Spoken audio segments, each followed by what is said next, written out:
Good evening, everyone. My name is Stu Halpern. I work as the Senior Advisor to the Provost at Yeshiva University and as the Senior Program Officer of the Strauss Center for Torah and Western Thought.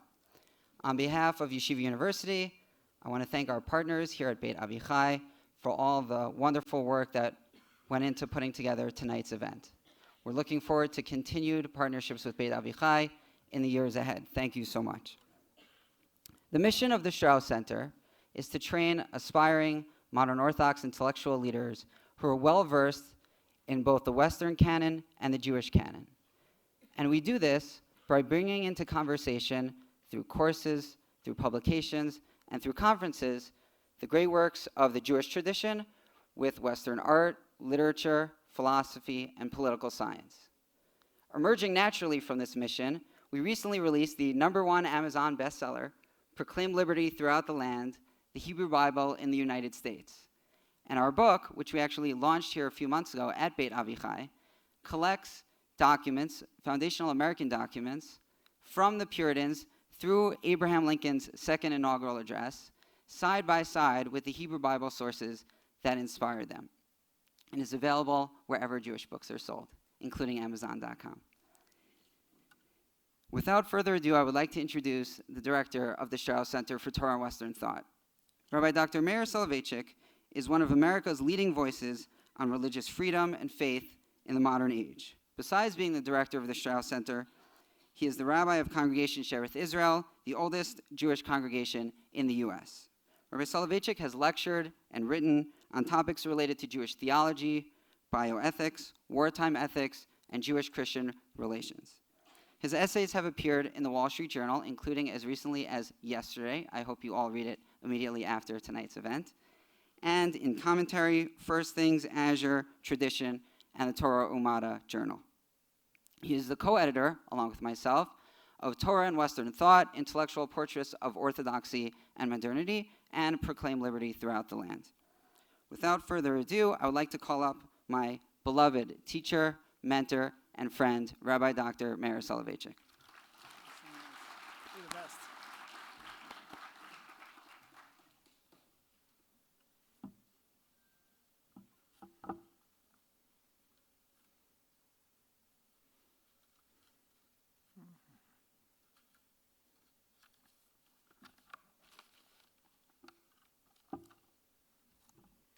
Thank you so much, Stu, both for your very gracious and eloquent introduction, as well as for all of your extraordinary work. Really, everything that the Strauss Center has achieved and almost everything that Yeshiva University has achieved recently is attributable and a credit in some way to the work that you, Stu, Dr. Halpern, do every day. I want to thank Avichai for partnering with the Strauss Center and welcoming us to this wonderful, wonderful space this evening. I want to thank Mem Bernstein and David and Tamar from Beit Avichai for welcoming us back to Yerushalayim, Yer HaKodesh, and to another wonderful evening here with you at Beit Avichai.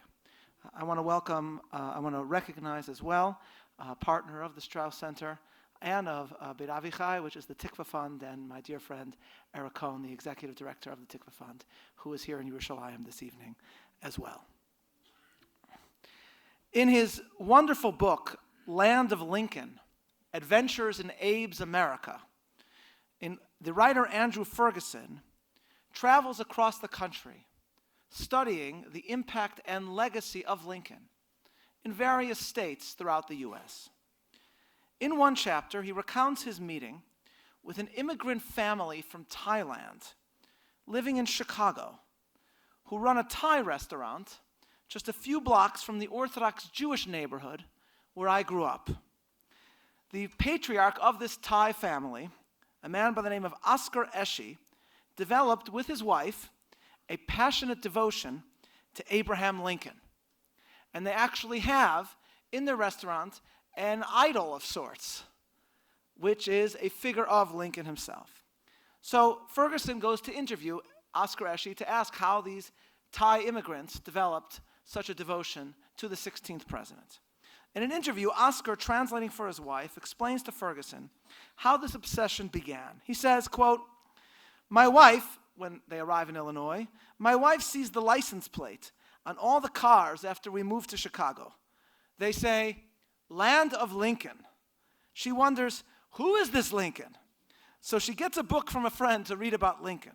She says, she informs her husband, that in our country it is our custom that we pay respect to the person who is in charge of the country. And here, she says, it is Lincoln's country. He's the head man in history. You see him everywhere. Everyone loves him. My wife reads the book, says Oscar, and we realize we must go pay respects to this man. He is a very great man. He helps the poor. He tells everyone that they are equal, that no man is better than any other man. That is very important. And so he describes how every year they pay pilgrimage to Lincoln's kever, that they go down to Springfield to actually worship at Lincoln's grave. He then points Ferguson to a small statue of Lincoln sitting on the bar in his restaurant, an ivory reproduction of David Chester French's Lincoln Memorial. As she explains the importance of this religious icon, he says, we bought a statue to show our respect, and we put this here. And ever since that time we have statue, our business never go down. Always the business go up, never down. Lincoln does this, he says. As she then explains that as a token of gratitude and reverence to the role that the Lincoln statue has played in their financial success, every evening he sets out a sacrifice or korban before the statue, a dinner, an offering. And as she explains, this offering is, he says, it's a full meal, everything, entree, dessert, appetizer, drink also. We change the meal every day, so it's always different. We serve him everything. At this point, Mrs. Eshe interrupts, correcting him in Thai. And Mr. Eshe says, oh yes, we serve him everything, but no pork. We don't want to be disrespectful. So to a puzzled Ferguson, says, what do you mean disrespectful? Why no pork? Eshe then makes his intentions clear, and he says, he is Abraham Lincoln, yes? Jewish people do not eat pork. Now, the sad fact of this wonderful story is that Abraham Lincoln, I can report at the very outset of this lecture, was not Jewish. I'm sorry, but he was not. I know this because his Jewishness has already been pronounced on by the most authoritative website of Jewish identity, and that is the wonderful website JewOrNotJew.com, which actually describes the Jewishness of every celebrity and political figure. And I quote from the official posek of Jewishness, JewOrNotJew.com, quote, no, no, no, 77 times no. Abraham Lincoln was not even remotely Jewish. And just to get it out of the way, neither are French mathematician Abraham de Moivre, Swiss watchmaker Abraham Louis Berger, Mexican revolutionary Abraham Gonzalez, Indian professor Abraham Cavour, Mormon pioneer Abraham Smoot, Dutch painter Abraham Biomart, or Dominican baseball player Abraham Nunez. So Abraham Lincoln, we now know, was not Jewish, ladies and gentlemen, but while he may not have been a Jew, there were American Jews during his era who, like the Eshes, loved Lincoln, gave him gifts, were willing to sacrifice for him, and in certain rare instances may have actually influenced and impacted Lincoln's legacy profoundly. It is these Jews whose lives will serve as a lens for us as we consider the role that the Bible played in Lincoln's leadership in general, and especially in his most immortal of speeches, the speech that begins with the most famous phrase in the English language, and certainly the most celebrated in America, the phrase to which JewOrNotJew.com referred 77 years ago. On November 19th, 1863, President Lincoln attended the dedication of a cemetery for Union soldiers who several months before had fought at Gettysburg on July 1st through July 3rd, the most terrible battle in the Civil War. The central attraction for the ceremony was Edward Everett, one of the most celebrated orators in America, who spoke for several hours and whose words have largely been forgotten. Lincoln, meanwhile, delivered the brief remarks remembered today. The Gettysburg Address, the first half of which described the essence of the American founding, and which explained that the war was being fought to preserve and advance all that America embodies. And what America embodied, Lincoln said, can be found in the words of the Declaration of Independence that had been approved by the Continental Congress 87 years before. But Lincoln at Gettysburg did not say 87. Instead, he uttered a phrase that utilizes the word score to refer to 20 years, so 80. 70 years ago, our fathers brought forth on this continent a new nation conceived in liberty and dedicated to the proposition that all men are created equal.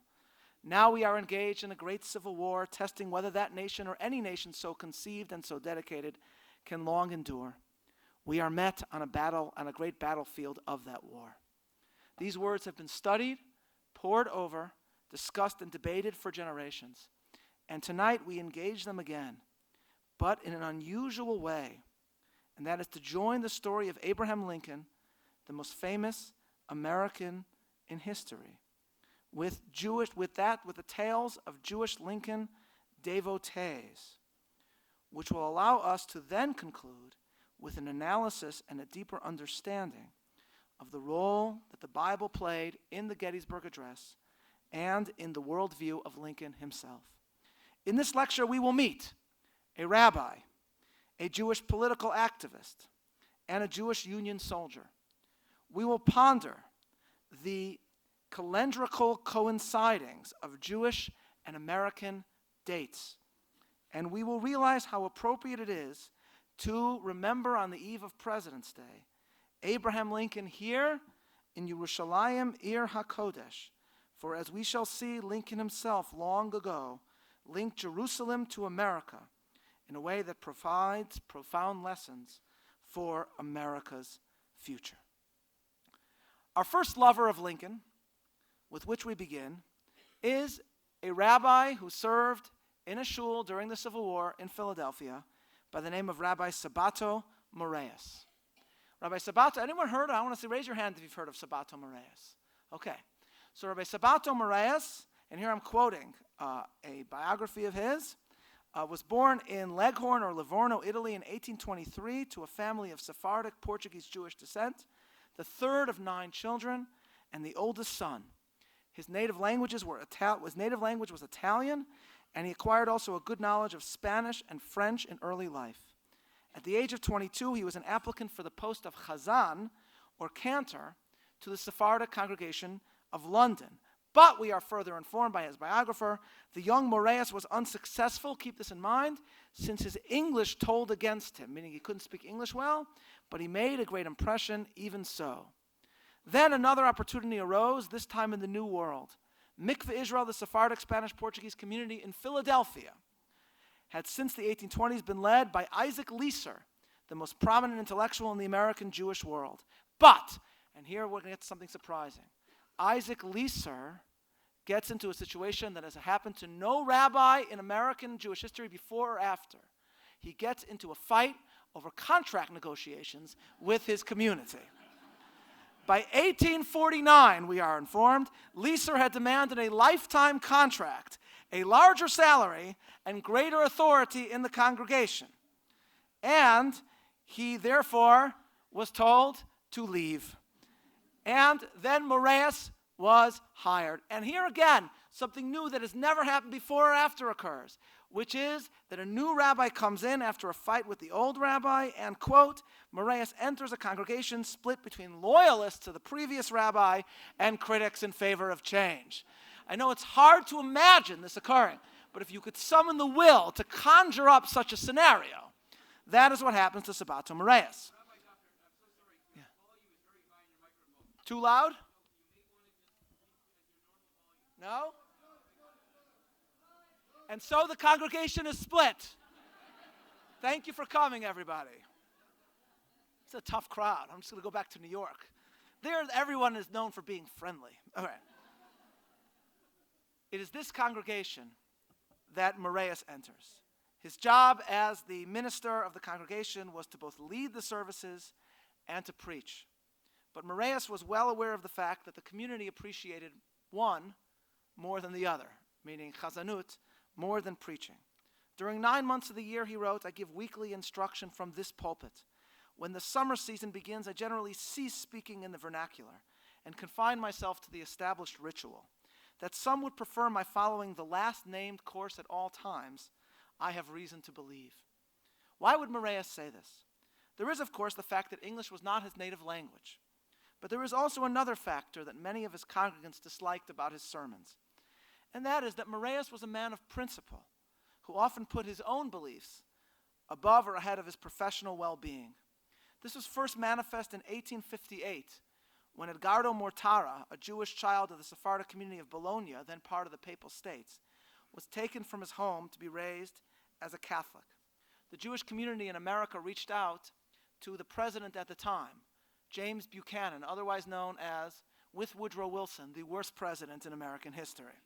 Buchanan responded that this was a matter involving foreign nationals and was of no concern to him. On the next Sabbath, Moraes, who was from the Sephardic community of Italy and no doubt took this very personally, refused to say the prayer for the President of the United States and for the U.S. government. And then, a week later, one of the lay leaders of the congregation wrote him a letter marked strictly private, which alluded to, quote, your refusal to recite the prayer for the members of the government. And then the member of the community added the following. This is one of the trustees of the congregation. Quote, you are aware that the adjunta, that means the board, can suspend you from office, which would only be a step to discharge. Are you prepared to be hurled from a position of pecuniary independence to one of unrequited labor, in which you might find it difficult to earn a pittance? So to translate this man's eloquence into a more modern parlance, that's a nice rabbinic position you've got there. It would be a shame if something happened to it. Then in 1861, Buchanan was replaced by a man who was infinitely more to Moraes' liking, Abraham Lincoln.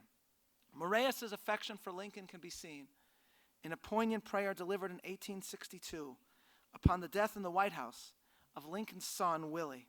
Here Moraes did pray for the president, and with love. He said, bless the President of the United States, bless him for his sterling honesty, bless him for his firmness and moderation. Rekindle with joy his domestic hearth, pour on him the balm of divine consolation. Grant that the end of his career be the maintenance of this government unimpaired and unsullied as bequeathed by our illustrious ancestors. Moraes' prayer was sent by a synagogue representative to Lincoln himself, who responded by writing, quote, thank you heartily for your expressions of kindness and confidence. This is the only known letter sent by Lincoln to a synagogue in America. But Moraes' troubles with his laity were only beginning, because during the war he emerged as a Republican and an opponent of slavery. Many members of his community, on the other hand, were Northern Democrats for whom Lincoln had to be replaced and Southern demands accommodated. People of this political persuasion were known as Copperheads. This was originally an insult thrown at them by Republicans, but these Democrats ultimately embraced the term and wore a copper penny in their lapels. The differences between Moraes and members of his congregation came to a head when on November 1st, 1864, Maryland, which was joined with the Union but was until that point a slave state, voted to forever ban the practice. Soon after that, Moraes delivered a drashah celebrating the decision. Therein he said as follows, quote, listen to this sermon. Not the victories of the Union, but those of freedom, my friends, do we celebrate. What is union with human degradation? Who would again affix his seal to the bond that consigned millions? Not I, the enfranchised slave of Mitzrayim. Not you, whose motto is progress and civilization.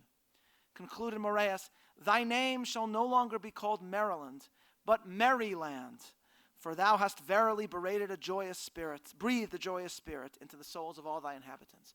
So on the one hand, this is a typical rabbinic speech because he does what all rabbis do, which is make terrible puns. I myself have enjoyed a good pun here and there, and have actually once given a speech about cloning, which I called the man with Levi's jeans, cloning in halacha. And then, well, this is a tough crowd. You're really not going to like what's yet to come. I did also do a Shabbat Shuvah drasha once, which was called Yonah, Prince of Wales. That was another one. Okay. There you have it. So this was his speech, excoriating slavery, celebrating Maryland. In response to this, the leadership of the congregation did the unthinkable, something so cruel, so beyond the pale, that the very notion will surely shock and horrify all of you. They banned the rabbi from giving sermons for several months. Oh, the humanity! As Rabbi Correa, his biographer, reports, the synagogue trustees would brook no reference to this issue, and he decreed that henceforth all English lectures or discourses be dispensed with, except by particular agreement of the Parnas, meaning the president, made in writing. Moraeus fought this and eventually was allowed again to give sermons whenever he saw fit. This, in turn, is what sets the stage for our central subject. On Saturday, the 4th of July, 1863, Rabbi Moraeus ascended the pulpit to deliver the Sabbath Sermon. Now remember, as Moraeus himself wrote, he did not usually deliver sermons during the summer months. But today was different. In advance of the anniversary of American independence, the Philadelphia Union League, which is a Republican organization, had requested of Philadelphia clergy that celebratory sermons be preached throughout the city, utilizing as their unified theme the verse from Leviticus that was emblazoned on the celebrated bell in that very same city: "Proclaim liberty throughout the land unto all the inhabitants thereof," which is, of course, the title of our Strauss Center book that Dr. Halpern so beautifully described. So this is why Moraeus gave a summer sermon. He's a Republican. He's going to do what the Republican League wants him to do. But again, as was his wont, Rabbi Moraeus did not in his sermon do what he had been asked to do. He did not celebrate Independence Day for several reasons. First, while that Shabbat was indeed the 4th of July, it was also in the Jewish calendar the 17th of Tammuz, one of the saddest days of the Jewish year, on which the Romans breached the walls of Yerushalayim. The day marks, as you all know, a 3-week period of mourning for the Jewish people. So an entirely celebratory sermon for July 4th seemed inappropriate. But there was another, more pressing reason, originally unforeseen by the Union League, as to why a somber sermon was required. Over the past 3 days, from July 1st to July 3rd, Union and Confederate forces had been engaged in an epic battle to the south of Philadelphia at Gettysburg. But it being Shabbat, right after the battles concluded, Moraeus and the Jews in Mikveh Israel had no idea who had won. And so, if Confederate forces had emerged victorious, they knew, Lee would continue onward, perhaps to Washington, but perhaps to Philadelphia. And so Moraeus said from the pulpit he could not speak of American independence today in a joyous mood. Can it then be reasonably expected, he said, that I should expatiate upon a joyful theme? Can I delineate in glowing characters the happiness and glory derived for a period from the declaration that the colonial states had sundered apart the bonds of dependence, when the effects of a long thraldom and fraternal strife stare me in the face? No, he said, the times do not warrant it. The melancholy occurrences that befalls us, my brothers and sisters, at this season direct my thoughts to a gloomy throughout. Thus, instead of focusing on American independence, Moraeus spoke of what had occurred on that day, Shiva Asar B'Tammuz, millennia earlier in the Holy Land. And Moraeus compared biblical Jerusalem to his own city of Philadelphia and asked that the fate that befell the former not befall the latter. But, somber throughout, there is one remarkable passage in the speech that is actually joyful in reference to July 4th. Moraeus assures his audience that he had not forgotten what had occurred on the 4th of July, that he could not forget that the Declaration of Independence had been approved exactly 87 years ago to that day, nor could he forget that his congregation, Mikveh Israel, was right down the block from Independence Hall, where the glorious event had originally occurred. And so Moraeus said as follows, and listen carefully. He said in his sermon in conclusion, I am not indifferent, my dear friends, to the event which 77 years ago brought to this new world light and joy. I yield to none in feelings of deep reverence for the sages and patriots that labored for its consummation. The principles enunciated in the document unfolded and first read in yonder hall command still my highest admiration. So, ladies and gentlemen, note the phrase, 77 years ago. As historians and scholars of homiletics had noted, in the mid-19th century, few Americans spoke in this manner. They did not say 80. They said 80. But Moraeus did speak naturally this way. He spoke this way all the time. Recall, as we mentioned, that he was not a native English speaker. And as one of the Moraeus scholars once explained to me when I was visiting the Cat Center in Philadelphia, Moraeus had taught himself English by comparing the Hebrew text of the Tanakh, which he knew, to the English text that, though old-fashioned, was the one text that almost all Americans had and were familiar with, the King James Bible. Fourscore is a King James Bible word, perhaps found most famously in the translation of Yemei Shenotenu Bahem Shivim Shana Ve'im Bikvurot Shmonim Shana, Tehillim 90. The days of our years are 70, or even by reason of strength, 80 years. Fourscore is the word for 80 in the King James Bible, the Bible used by most Americans at the time. But for most Americans, this word was one reserved for the Bible. No one in America spoke this way off the cuff. And when I say no one, I include Abraham Lincoln, who did not speak this way off the cuff. But he had also delivered his brief reflections right after the battle. For Lincoln, the 4th of July had been largely a good one. He knew who had won at Gettysburg, and he also knew that on July 4th, another Union victory had taken place, which was perhaps even more important for the outcome of the war. Anyone know what that is? Let's see who are there Civil War nerds in the audience. Vicksburg, terrific. Who's that? Raise your hand for a second. Who knew Vicksburg? Upstairs. Up there in the balcony, Civil War nerd right there. Okay. Have you been to Vicksburg? Okay. So have you been to Gettysburg? Okay. Who here has been to Gettysburg? Show of hands for a second. Yeah. I have not been to Vicksburg. I've always wanted to go, though I did take my son to Gettysburg, and we saw it in the best way that it can be seen, which is a Segway tour. It really is the best way, because if you go by car or bus, you just go from stop to stop and you don't really see the battlefield, but it's too big to walk. Segways, you can really see the entire battle, except that I got so excited at one point that I was looking to the side and I hit a branch and flew off my Segway and skinned my entire arm. So I was injured at Gettysburg. My friends, the world will little remember what I said there, but it can never forget what I did there. Okay? So Lincoln, in July 4th, he hears about the victory at Gettysburg, and simultaneously, he hears that the Confederate fort at Vicksburg has surrendered to U.S. Grant. It was then given the moniker Unconditional Surrender Grant. Then on July 7th, to celebrate these two events, a crowd and a band had gathered at the White House. And speaking to them, Lincoln reflected as follows. And he says the following. Listen to this. Lincoln says, "How long ago is it? Some 80-odd years since on the 4th of July, for the first time in the history of the world, a nation by its representatives assembled and declared as a self-evident truth that all men are created equal. And now, on this last 4th of July, just passed, when we have a gigantic rebellion at the bottom of which is an effort to overthrow the principle that all men are created equal, we have the surrender of a most powerful position and army on that very day.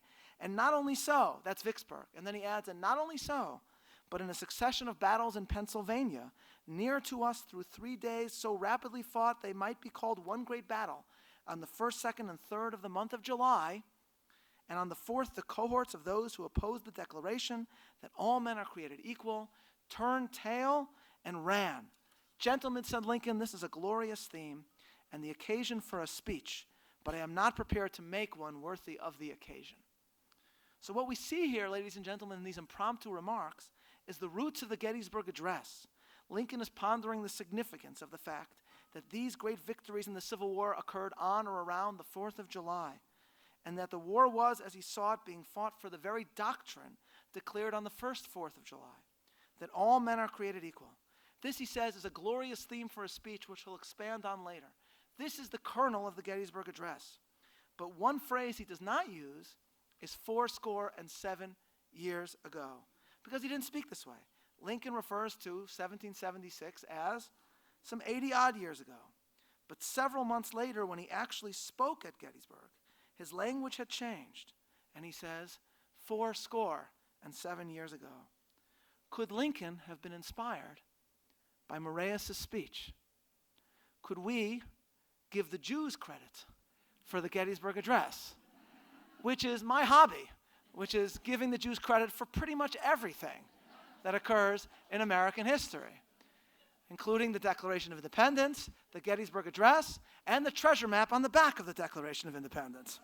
So, could this have actually occurred? Could there be this etymological link? Well, we do know that this sermon was published in the newspapers. We do know that previously a sermon of Moraeus had been sent to Lincoln, and that Lincoln read it and corresponded with the very synagogue from which Moraeus spoke.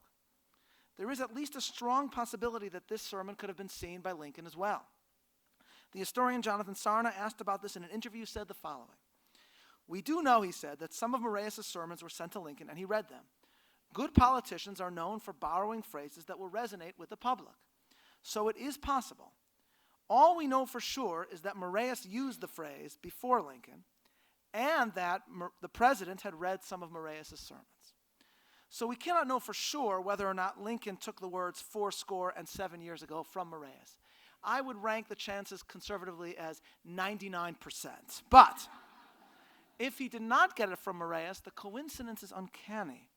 And either way, the story of Moraeus' sermon sheds light on the Gettysburg Address. Moraeus spoke this way 77 years ago because he learned to speak English from the King James Bible. If Lincoln did not speak this way naturally, but he chose to begin his address with the words 77 years ago, it was because he wanted the Gettysburg Address to take on a biblical tone in the ears of his fellow Americans. And this was not the first time that he had done this. One of the most interesting earlier examples of biblical reference took place right near Moraeus' synagogue, at a location to which Moraeus referred in his sermon. And this brings us to our second Jewish Lincoln lover. It was in February of 1861, with the South seceding and the future of the Union hanging in the balance, that then President-elect Abraham Lincoln, preparing to leave his home in Springfield, received an unusual gift. It came from a Jew by the name of Abraham Cohn, who had emigrated from Bavaria to Chicago, entered Republican politics, helped found a shul in Chicago, and was elected the Chicago city clerk. This was the days before I grew up in Chicago, when there were still Republicans in the city of Chicago. This is an absolutely true story, when I was 18 years old in Chicago and I registered to vote, and they handed me my voting card, the lady who was in charge of registering people to vote handed me the card and said, "Don't forget to vote, and hopefully not for a Republican." That actually occurred in Chicago. I did not take her advice. Okay, so here, this Abraham Cohn is the city clerk of the city of Chicago. And a fierce abolitionist, Cohn was convinced, as his daughter later wrote, that Lincoln was, quote, "the destined Moses of the slaves and the savior of his country." And so the gift that he sent the president-elect was a reflection of Cohn's convictions. It was a framed painting of an American flag. And on the stripes of the flag, Cohn had inscribed several sentences in Hebrew, psukim, verses from the first chapter of Sefer Yehoshua, of the book of Joshua. He wrote, "As I was with Moses, so I will be with thee. I will not fail thee nor forsake thee." But he wrote it in Hebrew. "Chazak ve'ematz, al tira v'al techat." Be of good courage, be not afraid or dismayed, because Hashem your God is with you wherever you go. This is what Lincoln receives. Almost immediately after he gets this gift, a Jewish joining of America and the Hebrew Bible, Lincoln left Illinois for a journey across the country to conclude in Washington with his inauguration. As his train prepared to pull away, Lincoln, who had not intended to speak and who was not known for his religious fervor, suddenly burst forth with devout devotion. "I now leave," he said, "not knowing when or whether ever I may return, with a task before me greater than that which rested upon Washington. Without the assistance of the divine being who ever attended him, I cannot succeed. With that assistance, I cannot fail." The historian Harold Holzer, one of the great Lincoln scholars of our time, with whom I teach a course now on Lincoln, the Bible, and the law, believes that this religious outpouring of Lincoln was clearly inspired by Cohn's present. And he notes that Lincoln had cared enough about the Hebrew gift that he took this painted flag with the Hebrew psukim with him on his sojourn to Washington, and he hung it in the White House. Cohn's painting, said Lincoln's Secretary John Hay, has been in the executive mansion ever since the inauguration. So imagine Lincoln taking this painted flag with the Hebrew psukim from Joshua and putting it on the wall in the White House in Washington. And the striking thing is, ladies and gentlemen, that right after this moment, as Lincoln travels toward his inauguration, his words take on increasingly more and more of a biblical tone. So Lincoln chooses to stop off in Trenton, the capital of New Jersey. It's not something that I would have done. I make it a general policy never to go to New Jersey. Anybody here from New Jersey, by the way? Yeah. As we say, my condolences. No wonder you made Aliyah. As we say in New York, the reason why we're so depressed in New York is because for us, the light at the end of the tunnel is New Jersey. Okay. So, I'm a courageous truth teller. So in Trenton, Lincoln recalls reading the biography of Washington and of his crossing the Delaware. And he said as follows. He says, I recollect thinking even then, boy even though I was, that there may have been something more than common that those men struggled for, something that held out a great promise to all the people of the world for all time to come. It was his intention, Lincoln concluded, to, quote, serve as a humble instrument in the hands of the Almighty, and of this, his almost chosen people, for perpetuating the object of that great struggle. So Lincoln here refers to America as an almost chosen people, suggesting that just as biblical Israel, according to Genesis, was brought into being so that all the families of the world would be blessed, just as the original Abraham had been chosen so that all the world can be blessed, so too he, Abraham, was successor to a country that was destined to be about more than national independence. It was destined to embody an original idea of human equality, which in Lincoln's words held out a great promise for all the world. And then, over the next few days, again, all traceable to receiving this gift from Abraham Cohn, Lincoln, as he goes, expands on his understanding of America in remarks revealing that he had the Hebrew Bible very much on his mind. From Trenton, he traveled to Philadelphia, where on Washington's birthday, he visited Independence Hall, right near Moraeus' shul, and upon bidding goodnight to a crowd of Philadelphians, Lincoln, in another astonishing impromptu reflection, said as follows to those assembled. He said, all my political warfare has been in favor of the teachings coming forth from that sacred hall. May my right hand forget its cunning, and my tongue cleave to the roof of my mouth, if I ever prove false to those teachings. Now the psalm, of course, is Al Naharot Bavel. It is the Tehillim of the Churban. All those assembled knew the King James Bible and would have understood the reference to Im Eshkachech Yerushalayim, Tishkach Yemini. Now, if I forget thee, O Philadelphia, does not have the same ring to it. But nevertheless, the reference to the Psalms is made, and the point is profound. Independence Hall, in Lincoln's metaphor, is Jerusalem. The declaration, the creed that all men were created equal, was America's covenant. And so Lincoln, just like Moraeus, in the very same site, is drawing a connection to the original Churban of Yerushalayim, brought about because the Jews forgot their covenant, and the possible destruction of the Union, which was endangered, Lincoln was saying, because America was forgetting its status as a covenantal nation, defined by the sacred creed of the Declaration at Independence Hall, that all men are created equal. So Lincoln had begun thinking biblically and making a connection between Jerusalem and America at the very same site as Moraeus 2 years before. And if 2 years later, in 1863 at Gettysburg, Lincoln invokes English 7 years ago, that for most of Americans sounds biblical, and if he recounts the founding that took place 7 years ago, dedicated to the proposition that all men are created equal, it is because he is seeking to achieve a biblically inspired moment of covenantal remembrance and restoration. Many miss this. Many, even great scholars. One of the most famous books about the Gettysburg Address is Lincoln at Gettysburg by Gary Wills, who advances the thesis that Lincoln's remarks at Gettysburg were inspired by the rhetoric of classical Greece.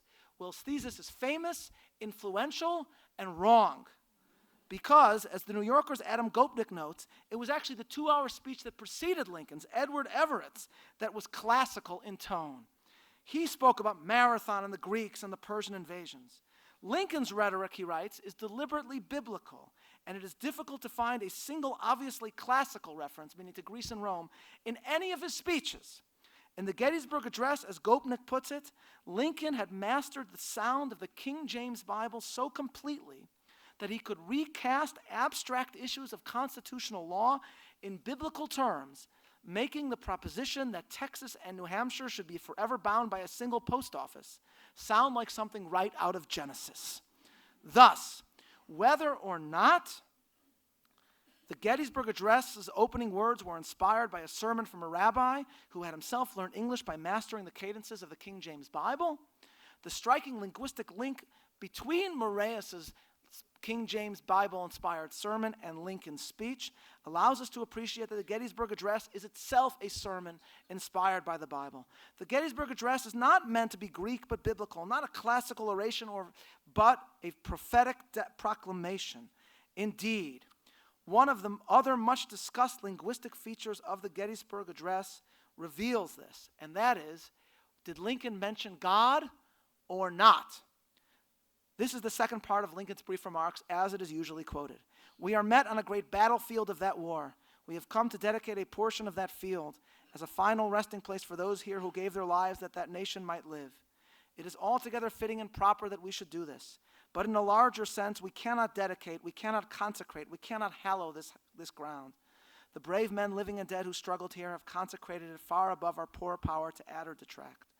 The world will little note nor long remember what we say here, but it can never remember what we did here.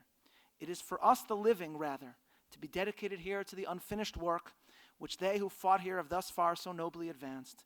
It is rather for us here dedicated to the great task remaining before us, that from these honored dead we take increased devotion to that cause, for which they here gave the last full measure of devotion, that we here highly resolve that these dead shall not have died in vain, that this nation under God shall have a new birth of freedom, and that government of the people, by the people, and for the people shall not perish from the earth. That's the standard version, of course.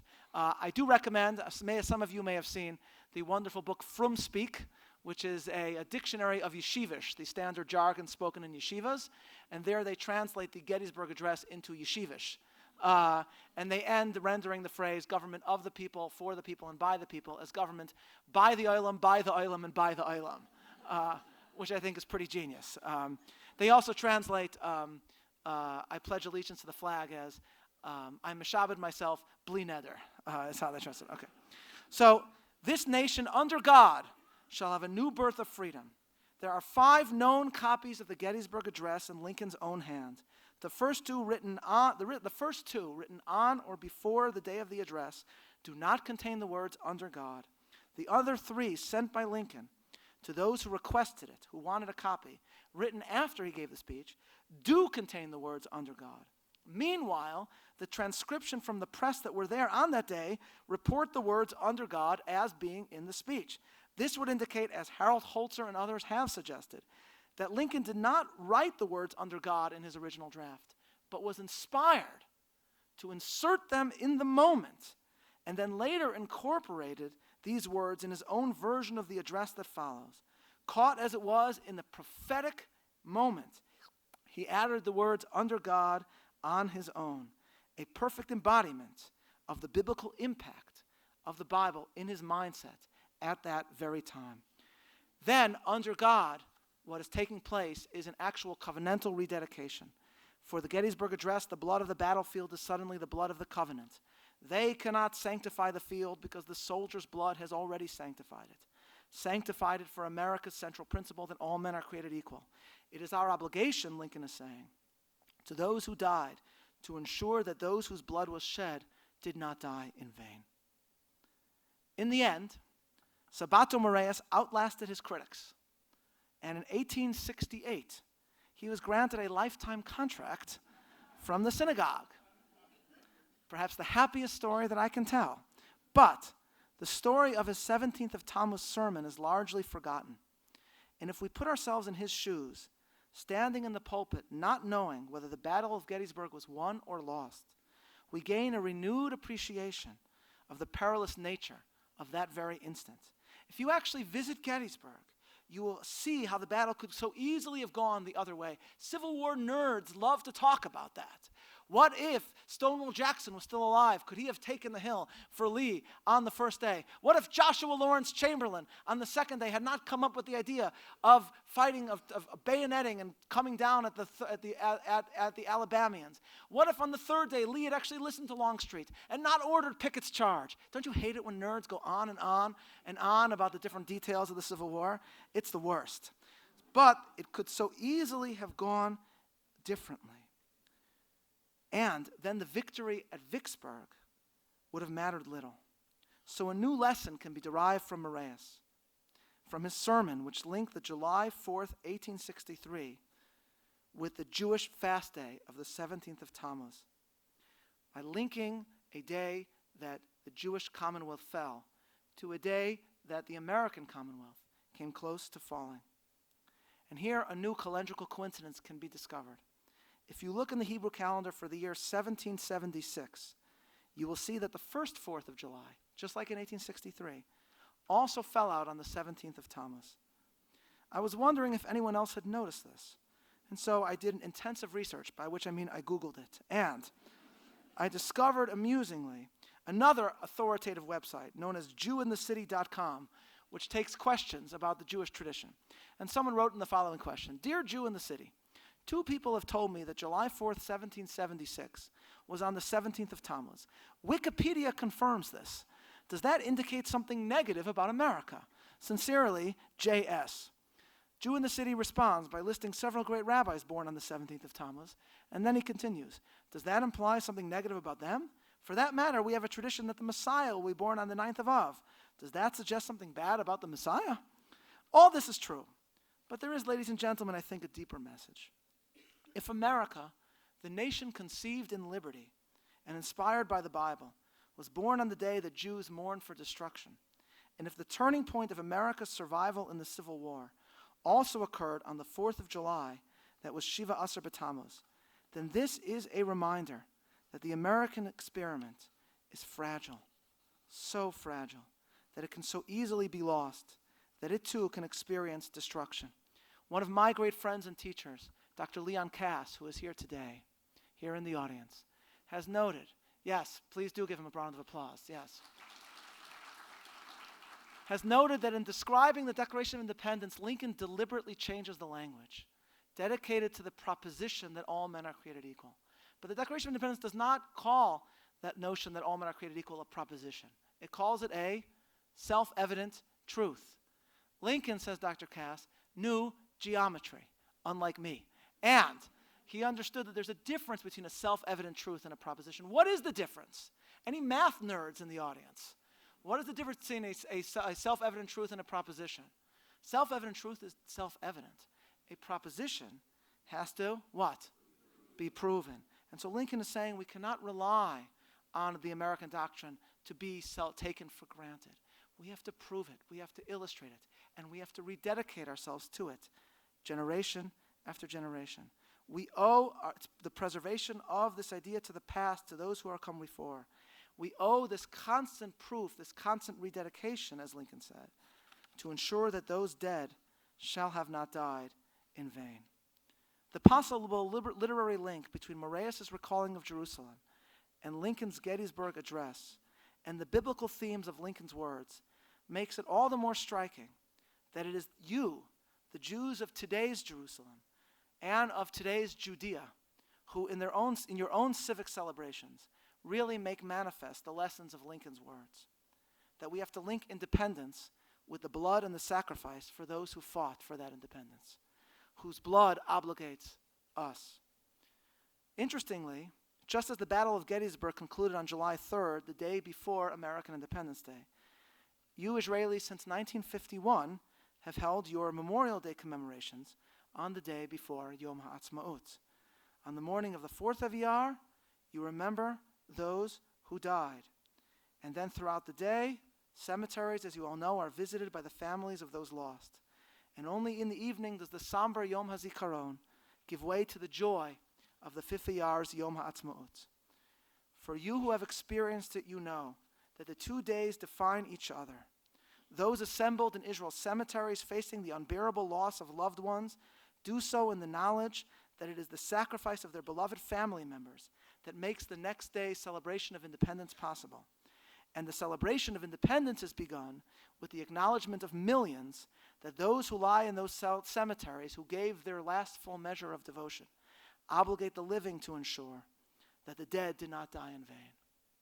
Meanwhile, even as the American version of Memorial Day, like the Gettysburg Address itself, began as means of decorating and honoring the graves of Civil War dead, that holiday to us is, for us Americans, utterly unconnected with the 4th of July.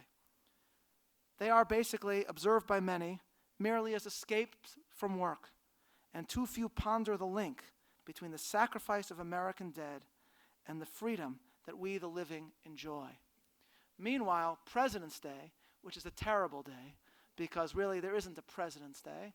There is a Washington's birthday and a Lincoln's birthday.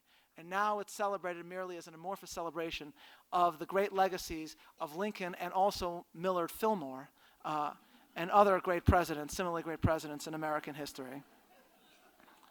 Is dedicated less to remembering the father of America and the man who did the most to preserve America, Washington and Lincoln, and more to selling cars. It is dedicated less to Lincoln and more to Lincoln Mercuries, one might say.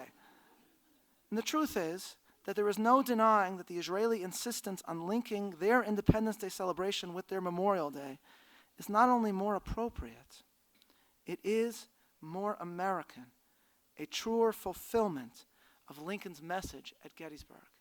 And here and there one will see a hunger in America, a hunger for endowing these now hollowed out days with meaning in the spirit of Lincoln's words once again. This past Shabbat, or Saturday, as the Saturday issue of the Wall Street Journal, as Dr. Halpern very kindly mentioned, an article from myself appeared on Lincoln in the Bible. And they had actually managed to dig up an image of the flag that Abraham Cohn had sent to Lincoln. And so, as it appeared on Saturday, over Shabbat, immediately my phone kept buzzing over Shabbat because I kept getting emails from Christians all over America thanking me for sharing that flag with them. I write a lot in the Wall Street Journal about American Jewish history, and I get two types of responses. From American Christians, I get letters which always say something like this: "Thank you so much for that informative article. God bless you. God bless Israel. God bless America. If only we could restore the Bible at the root of the American historical experience." And then I get Jewish emails which go like this: "I think you made a slight historical mistake."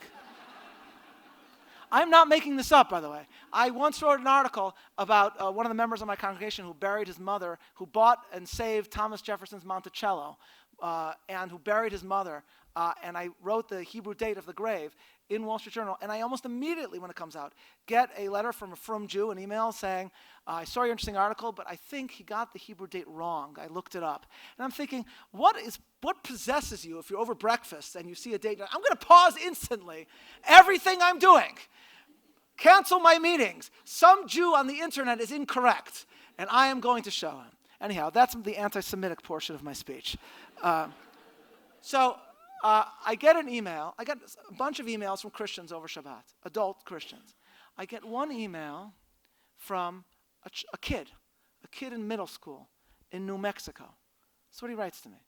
He writes, read my article, looked me up, found my name, found the shul website, sent me an email, and he writes, "Rabbi Soloveitchik, thank you for that insightful piece about Abraham Lincoln." That's the other. He says like this: "Dear Rabbi Soloveitchik, dear sir, I am assuming you are the author of today's Wall Street Journal article on Lincoln and the Bible. Thank you so much. I have shared it with friends on Facebook. And I wish there was a replication of that American flag with Hebrew lettering from Cohn available to hang in my public middle school. I hope your article is shared by many and read by most of the USA on this eve of President's Day, Holy Day." He doesn't write holiday, or it's Holy Day. "On this eve of President's Day, Holy Day, that honors both Washington and Lincoln. Please keep up such important teachings and remindings." And then he adds in parentheses, "or reminders, if remindings is not a real word. Sincerely yours, Mr. T.J. Bonson, New Mexico." I was very touched by this. And the truth is, though intended or not, we need both reminders and remindings. And what I mean by that is, we have both at the heart of the Jewish experience is that if you are a chosen nation or an almost chosen nation, you must constantly not only have reminders of the duties to which you are called, but you must actively engage in reliving and reminding yourself. And that, of course, is what Lincoln is saying in his biblical speech at Gettysburg. We need to relive what our forefathers engaged in, and we need to rededicate ourselves to that very cause. And this, in conclusion, brings me to our final Jewish Lincoln devotee. Not a man who knew Lincoln, but a man who sacrificed for and served under Lincoln, who was also a man who actually knew a different United States president. And this is a young man by the name of Private Joseph Joel, who during the Civil War was serving in an Ohio Union regiment which found itself stationed in the wild woods of West Virginia. It was almost Pesach, and so this Jewish private got together some of his other fellow Jews in this regiment and asked his commanding officer, a man by the name of Rutherford B. Hayes, if he could have a Seder. And Rutherford B. Hayes gladly said yes. And this was the beginning of a beautiful friendship between them. And actually, Joseph Joel, I'm not making this up, named his son Rutherford Hayes Joel, which is a name my wife and I also considered. Rutherford Hayes Halevi Soloveichik, I think. So he describes how they got together a series of different objects for the Pesach Seder. He says, he wrote this up after the war. He says, we obtained 2 kegs of cider, a lamb, several chickens, and some eggs. Horseradish or parsley we could not obtain, but in lieu we found a weed, whose bitterness, I apprehend, exceeded anything our forefathers enjoyed. Okay? Then he writes, the necessaries of the charoses we could not obtain, so we got a brick, which, rather hard to digest, reminded us by looking at it for what purpose it was intended. And then he goes on to describe the Seder. At dark, we had all prepared and were ready to commence the service. There being no chazan present, I was selected to read the services. I commenced by asking the blessing of the Almighty on the food before us and to preserve our lives from danger. The ceremonies were passing off very nicely until we arrived at the part when the bitter herb was to be taken. We all had a large portion of the herb ready to eat at the moment I said the blessing. Each ate his portion when horrors. What a scene ensued in our little congregation, it is impossible for my pen to describe. The herb was very bitter and fiery, like cayenne pepper, and excited our thirst to such a degree that we forgot the law authorizing us to drink only 4 cups. And the consequence was we drank up all the cider. Those that drank the more freely became excited. Excited means drunk. And one thought that he was Moses, another Aaron, and one had the audacity to call himself a Pharaoh. The consequence was a skirmish with nobody hurt. Only Moses, Aaron, and Pharaoh had to be carried to the camp. This slight incident did not take away our appetite. And then he concludes by writing, there in the wild woods of West Virginia, away from home and friends, we consecrated and offered up to the ever-loving God of Israel our prayers and our sacrifice. I doubt whether the spirits of our forefathers, had they been looking down on us, standing there with our arms by our side, ready for an attack, faithful to our God and our cause, would have imagined themselves amongst mortals and acting this commemoration of the scene that transpired in Egypt. Since then, he concludes, a number of my comrades have fallen in battle in defending the flag. I have myself received a number of wounds, but there is no occasion in my life that gives me more pleasure and satisfaction than when I remember the celebration of Passover of 1862. And so this description beautifully and very literally embodies the commandment of Chazal that chayav adam lirot et atzmo ki'ilu hu yatsa miMitzrayim, that we are obligated in every generation to relive the Exodus and to see ourselves as if we have gone out, because it is only in remembering our covenantal calling and only in remembering the birth of our freedom, only in engaging in reminders and remindings, do we remember the sacrifices of those who have made on behalf of our freedom in the past, and continuing to remind ourselves that this freedom and this covenant is fragile, so fragile, and that it must be cherished from generation to generation. It is this biblical act of remembering and reminding that Lincoln calls America to at Gettysburg. But it is precisely this sort of remembering and reminding that so many in America fail to do today. And yet so many in America, as this young boy's email illustrates, hunger for such a biblical covenantal re-engagement just again. In the end, then, this call to covenantal reminding, linked so profoundly to the biblical concept of Pesach and the Seder, connects in an eerie and apt way to the end of Lincoln's life. Soon after Lincoln's second inaugural, the war came to an end, and Lincoln joined joyous Washingtonians for a light-hearted evening at Ford's Theater, where he was assassinated for his dedication to the Declaration that he had described as nothing less than the covenant of America. He died Shabbos Chol HaMoed Pesach, with the news breaking as Jews all over America were headed to Shul to mark that Shabbos. They thus simultaneously commemorated the Exodus, engaged in remembering Yetzias Mitzrayim, and at the same time remembered Lincoln's life, mourning him as America's Moses, which was an eerie fulfillment of the gift that had been given to him by Cohen at the beginning of his presidency. Mary Lincoln would later report that just before he had died, the president had reflected that, quote, there was no city on earth he so much desired to see as Jerusalem. Tragically, the man who began his presidency implicitly invoking, if I forget thee, O Jerusalem, was never able to conclude his presidency and achieve his dream of actually seeing Jerusalem. And he was mourned by Abraham Cohen's co-religionists soon after they themselves had sat at their Pesach Seders and concluded with the words, next year in Jerusalem. As we Americans mark Lincoln's birthday, we do so in a country that has lost its biblical literacy. No president today could utilize the language of the King James Bible in the certainty that his audience would grasp the allusion. Most Americans have forgotten biblical stories themselves. Our elites don't know it at all. When a couple years ago, Prime Minister Netanyahu, glorifying in Israel's water technology, made a reference to Moses taking water from Iraq, he was quoted in major American newspapers as telling the story of Moses taking water from Iraq, I-R-A-Q. Not because any malice was intended, but just because reporters, leaving aside the fact that Moshe Rabbeinu was never anywhere near Iraq, but just they were not familiar with one of the foundational stories of the Bible and what was once one of the foundational stories of Western civilization.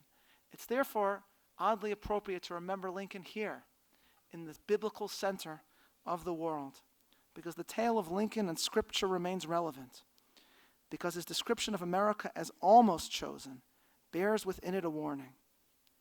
Biblical Israel is chosen, which means that its endurance is eternally guaranteed even when it sins, as it does so often throughout the story of Tanakh and throughout its history. But America is almost chosen, which means for Lincoln that America is only exceptional if it remains loyal to its covenantal founding. If it does not, then it can still be called America, but it has in a real way ceased to be America.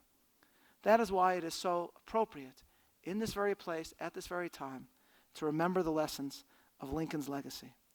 Almost exactly 100 years after Lincoln died in 1965, when Winston Churchill passed away, when news came through to the University of Chicago, the scholar Leo Strauss delivered an impromptu eulogy of his own. And he said as follows, and what he said of Churchill applies equally to the man we describe today. He said, "We have no higher duty and no more pressing duty than to remind ourselves and our students of political greatness, human greatness, of the peaks of human excellence. For we are supposed to train ourselves and others in seeing things as they are, and this means above all in seeing their greatness and their misery, their excellence and their vileness, their nobility and their triumphs, and therefore never to mistake mediocrity, however brilliant, for true greatness." This is what we remember today here in Yerushalayim, as we recall the legacy of the man who compared Independence Hall to Yerushalayim. Lincoln's biblical language is thus a reminder to all Americans to ensure that the principles for which Lincoln gave his life endure, and that the principles that he taught us in 1863 on that one day in Pennsylvania shall not soon perish from the earth. Thank you very much.